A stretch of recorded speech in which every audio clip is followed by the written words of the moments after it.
علی خامنائی شہید ہوتے ہیں تو ان کی پرسنالٹی کو آپ کیسے دیکھتے ہیں؟ کیسے اسٹرائکنگ پرسنالٹی؟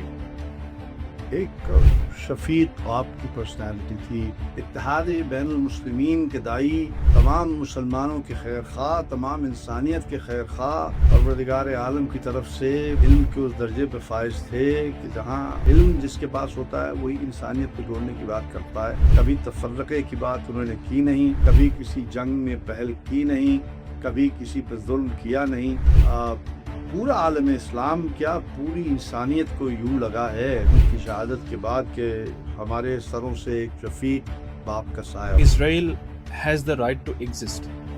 اب جو اسرائیل میں جو یہودی رہتے ہیں، اگر فلسطین مکمل انشاءاللہ اگر آزاد ہو جاتا ہے تو کیا ان they have the right to exist? جو یہودی ہیں everyone has the right to exist.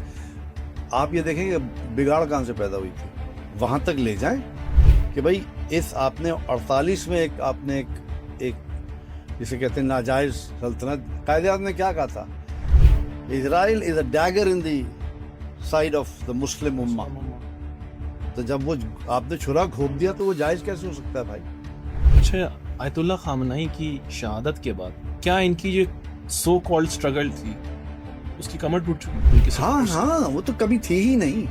اب جو تھی وہ بھی بھائی وہ میڈیا پہ ہی تھے، وہ تو یہی کہہ رہے وہاں رش ہے، میں جاؤں گا اور یہ ہو جائے گا اور یوں ہو جائے گا۔ ٹرانزیشن لیڈر کہتے ہیں۔ کچھ بھی نہیں تھے بھائی، وہ کچھ بھی نہیں تھے۔ فلسطین کے لیے بولتے رہو، دنیا میں جہاں آواز، جہاں ظلم ہو رہا ہے، پاکستان میں، کشمیر میں، فلسطین میں، ایران میں، شام میں، امریکہ میں، انگلستان، جہاں ہو رہا ہے ظلم، ہر کسی کے لیے ہم بیسکلی تو آدم اور حوا کی اولاد ہے نا۔ Everything boils down to humanity. اور یہ جو اسرائیل اور امریکہ کر رہی ہے، انسانیت کے دشمن ہے بھائی، یہ ہیومینٹی کے دشمن ہے۔ امام حسین ہیومینٹی کے لیے کھڑے ہوئے تھے، امام حسین کے ساتھ بہت سنی تھے۔ یہ مناب کے بارے میں بتاتے ہیں کہ جو ان کی والدہ ہیں بچوں کی ابھی تک قبر سے نہیں اٹھی۔ کیسے اٹھیں گے؟ ہمیں تو پتہ ہے، آپ یہاں دیکھ لیں آرمی پبلک اسکول والے اس سے نہیں نکلے باہر آج تک۔ اولاد کا غم ایسا نہیں ہوتا کہ اس سے آدمی جانور ہو سکے، ہر کوئی حسین نہیں ہوتا۔